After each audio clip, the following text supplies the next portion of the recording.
I'm a Muslim girl. Yes, I'm a Muslim girl, and yeah, I don't believe in all those bullshits that they sell to us. No, I have my own mindset, and I think education helps me with a lot of things too. Like this thing that you people are seeing that you are overlooking, they are taking it gradually to other states too.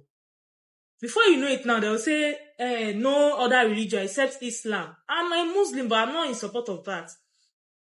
Why do you have to burn other people's worship? Did Islam teach you that way? Because I don't understand where some people used to see their sense and this thing. Even if you want to convert them to be a Muslim, it's a gradual process. It's not something that you just burn. If they turn back at you now, it will become a serious war, and you start destroying a lot of things. And it will. I don't understand. Are we? Hi, God, though. This thing is just annoying. Can't you guys listen to yourself? This is modern life. You can't just force people to do some things. Everybody have their own mindset. Everybody have their they can think. Everybody should be able to think for themselves. But our is a lie. Now, have you seen the way people are portraying Anabi Muhammad Sallallahu Alaihi Wasallam? It is because we the Muslims are staining his white. We are staining him badly. We are representing him in a wrong way. Please, Islamic community, you guys can do better. Nigeria is gone, oh. It's not happening where you are does not mean it will not happen if they did not stop Nigeria now. If they did not stop Nigeria now, Nigeria will stop everybody. This one is no matter of God forbid. Oh. Those people who died, God still love them. Oh. Remove religion mentality from what we are saying now, okay? I want you to carry the mentality of survivor in your head now, because these people are on rampage. They are on rampage. Now, my own pain inside is that the government are sponsoring these people. The people in government who believe in Sharia are more than these extremists. People in government who believe in this Sharia are greater than these extremists. When Ted Cruz, US Senator, said that Sharia must be scrapped out of Nigeria, a lot of people said, no, Ted Cruz should not make that statement. He should not go to that angle. He should not do this. He should not do that, you know. But I was telling them that the problem in Nigeria was Obasanjo accepting Sharia into the Nigerian constitution. There have been all this killing of the Southerners in the north before, you know, and so on and so forth. Boko Haram came. It was like one corner. But all of them are leveraging on Sharia. Like, we are fighting for Allah. We are fighting for Allah. You are an imam, you are a Muslim, you are a Christian, you do not understand the dictates of Sharia. You are gone and gone forever. They will kill you, they will behead you, and so on and so forth. So, don't forget that they also wrote a letter in Osun State. They have not responded to Osun people. There is a letter they wrote to Osun people. They have not responded. Don't think they are not coming. They will come, and your government won't be able to save you. This is the danger of one Nigeria. You cannot escape it. We are not saying this because there is something that we hate about Nigeria. But the issue is that it cannot work. How many years are we going to continue like this? Like, how many years? The US are already in Nigeria. They are going to start action immediately, according to what I got this morning. But how would they be able to solve the problem in government houses? I don't know, but they know. I don't know. The problem in government houses are greater than the problem outside the government houses. And let me tell you, this is a generational problem. It's a global problem that is generational. The earlier you realize this, the better for you. Assalamu alaikum wa Isa al-Masihu ta'ala wa barakatuh. Disregard every notion that said Sharia is only applicable to Muslims. It is a fat lie. And I'm going to tell you why Sharia law is applicable to non-Muslim. In any Islamic state, any Islamic country, Sharia is applicable to everybody. Why? Let's navigate through it. You see, this is the Quran verse that Sharia was specifically taken, and some other verses in the Quran, but I will just read this only one. Quran chapter 45 verse 18 says, and finally, O Muhammad, we have set thee on a way. Way there means law or Sharia, by which the purpose of faith may be fulfilled, of which the purpose of Islam, faith, must be fulfilled. So follow thou this way. Follow thou the Sharia, and follow not the likes and the dislikes of those who do not know the truth. So this verse was pointing to the Islam that the Sharia doesn't cares about those who dislike it or who like it, but the truth must prevail in everybody. Then get my point here very well. Why I said Sharia is applicable to everybody in Islamic State. Quran chapter 9 verse 5 says, "Then when the sacred month has passed, slay the idolater wherever you find them, and take them captive, and besiege them, and prepare for them each ambush. But if they repent and establish worship, and pay the poor due, that is jizya, then leave their way free. Lo, Allah is forgiving and merciful." Now they are telling you that if you are a non-Muslim and you want to practice your own faith, you must pay jizya. Why must you pay jizya? You are supposed to be held accountable to your country laws. Why would you pay jizya to an Islamic state that is under a sovereign nation? Like for example, I am in Zamfara, Nigeria, like Zamfara state in Nigeria, where there is Sharia law, and I am a Christian. I am supposed to be responsible to the law of the country, not the law of Islam. I'm supposed to be responsible to the law of Christian, not the law of Islam.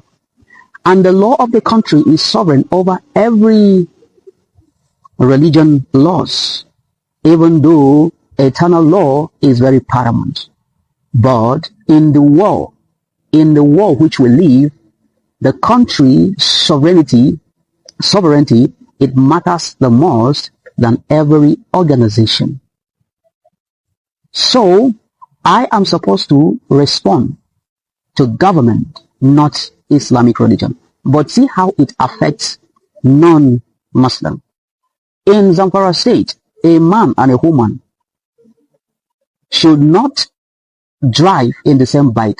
You as a man, you cannot sit in the bike with a woman. Does that affect you? Whether you are a Christian, whether you are a Muslim, or you are not a Muslim, you will not drive in their state carrying a woman. Does that law applicable to you or not? You cannot be in the same car driving. Does that law applicable to you or not? In Islamic state, you will not do any alcoholic business. Being you a non-Muslim, is it applicable to you or not?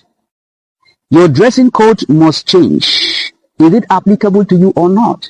So stop deceiving yourself. And you are staying in their state, you must pay jizya as a non-Muslim. Does that sound applicable to you or not? My brothers and sisters, never you deceive. Sharia is applicable to every person that stays in Islamic State. And in Saudi Arabia, before, women doesn't drive car, and they have to protest for it. Woman doesn't drive car. That woman entirely is not permitted to drive a car, even though she knows how to drive well, because Sharia is applicable to her. So, what are we saying? It's applicable to everybody, and the Sharia is against the fundamental human right of a person, because those limitations is an abuse to human right as a person. And they say it, even in Christendom, there is a Sharia, that we have 10 commandments, we have, I said, well, of course, we have Sharia law in Christendom. Hear what the Sharia law in Christendom said. Jesus said, and I quote, specifically, in Matthew chapter 22, verse 37. Matthew chapter 22, verse 37. He said, "Love the Lord thy God with all your heart, with all your soul, and with all your mind." And he said, "And love thy neighbor as you love thyself." And he said, "On these two hangs the laws and the prophets." So, these are the Sharia. Love, love, love, love. And that is why Jesus said, John 3:16, he said, "For God so loved the world, and he his only begotten Son, that whosoever believeth in him should not perish but have everlasting life. Oh my. It's all about love, love, love. God is love. He said we should love. So we don't have any Sharia that is aside of loving each other. And that is why our world is still one today. Because we love our killers. Because Jesus came to save, not to destroy. And even in the 10 Commandments that was given to Moses, it was Jesus that gave to Moses. He said, thou shalt not kill, thou shalt not kill, thou shalt not kill, thou shalt not kill, thou shalt not murder, thou shalt not steal. Because a thief came to destroy, to steal. Not only but to steal, but to destroy life. But the Son of Man came to save and give that life in abundance. And this life is what we are enjoying today. And that is why I'm telling you, all the Muslims around the world, Sharia will not serve you.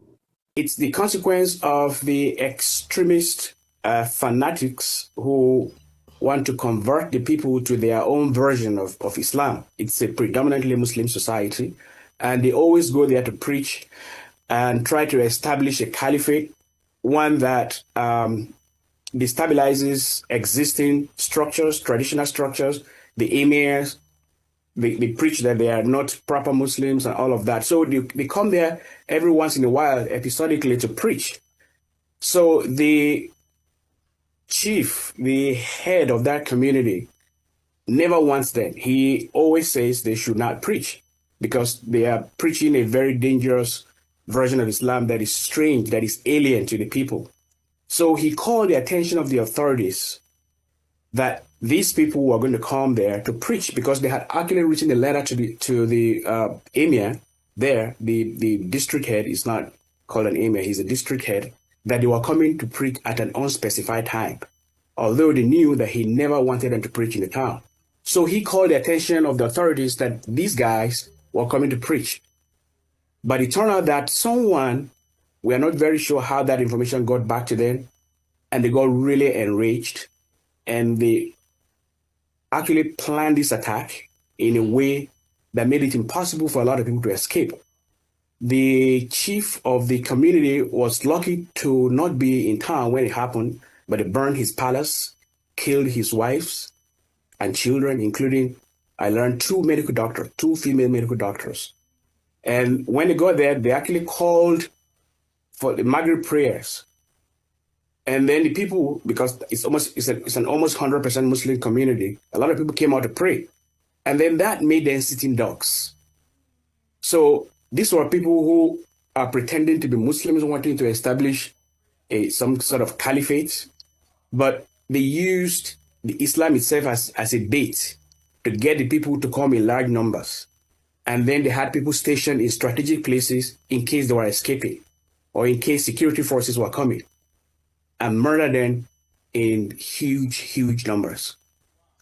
So, I mean, it's one of the things that struck me about this tragedy was that the chief of the town was proactive enough to call the attention of security forces about the dangers that these homicidal beasts pose to the society, about their preaching, and about the letter he received telling him and the community to be ready for their preaching in spite of his opposition at an unspecified date.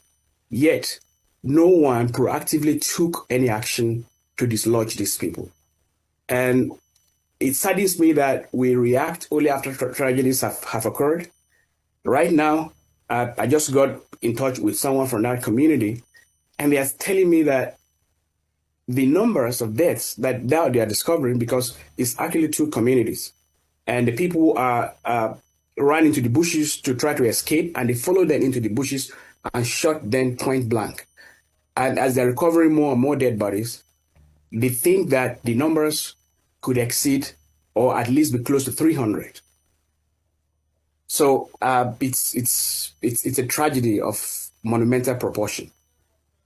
I mean, we're all speechless on this side, hearing the actual recounts of how this unfolded, and the fact that, it could have been prevented if action was taken by some federal forces. But how significant is this shift? We talk about all the time kidnapping for money. This seems to be what has been pervasive in the last couple of years. But now it's a massacre for ideology, as it seems to have occurred in this community. What do you make of this shift?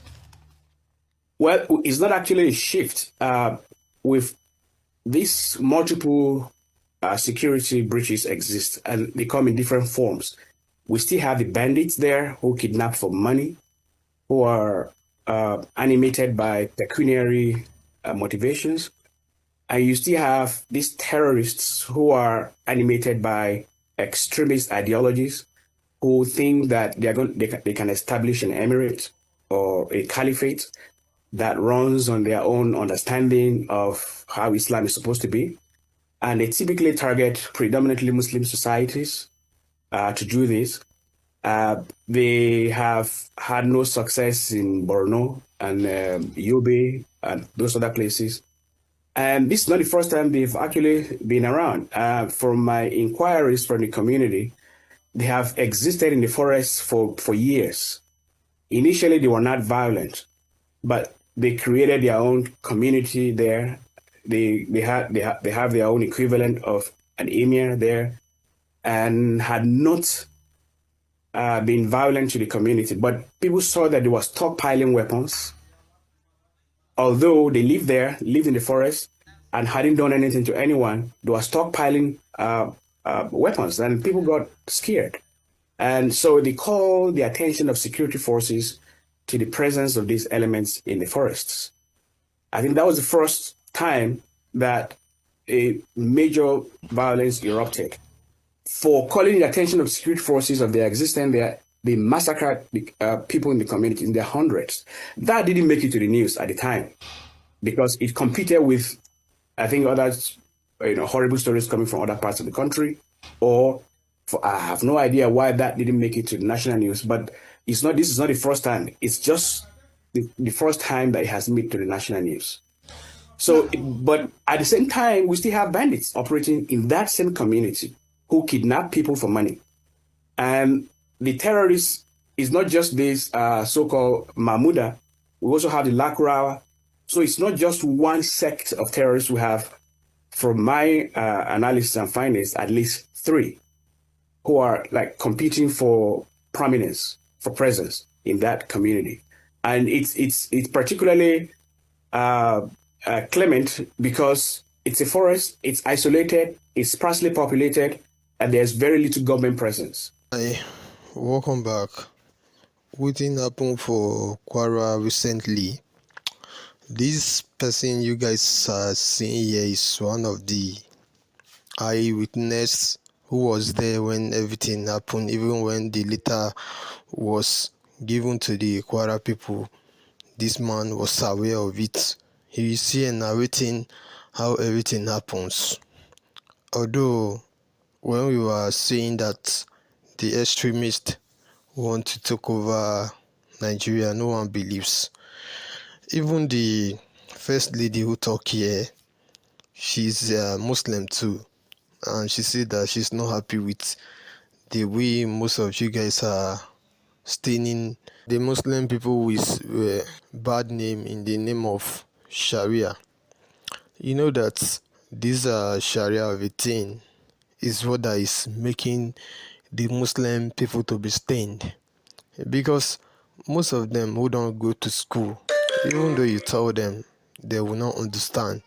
Even most of the Muslims in the South today, most of them who don't go to school have the same mindset as the North.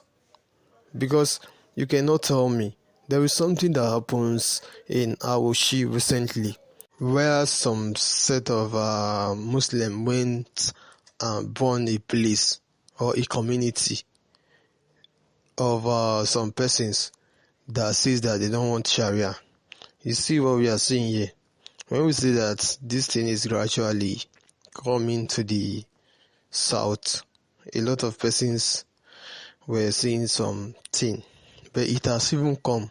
It has landed already. So most of us, what we should be doing is nothing. We cannot do anything anymore because, like everybody says here, even this applicable of Sharia being linked to a non-Muslim and many other things, it is linked now. Because if you check some verse of Quran, like the part that this guy read, you will notice something. And these guys now, like, they will read the verse of Quran, they will not think anything about it, rather than to just decide by the way Quran says. They will just decide. If Quran says that do this, they will do that. Even in the Bible itself, there are some things where we say, okay, even though the thing now is no or is good or is not even good, you won't just be following it. There are some things you should be correcting with your own mind. You may see something in the Quran today and that thing don't sound well, or it's not a good thing that you should do to person. If you now as a person who is also a human know that that thing will not make sense to you yourself, you should not do it to persons. That is why when we say education is the most important thing, most of the persons don't know. That is why everyone needs to go school, because education has helped a lot of persons. Even this first lady who said something that she was not with the people who want to Islamize or drop Sharia here, she go to school. That is why she's saying all these things. That is why she doesn't have the same mindset with these people. And this thing that just happened recently is in the name of Sharia too. So Sharia name, or everything about Sharia, has to come to an end. That is all thing that I can see. Thank you all.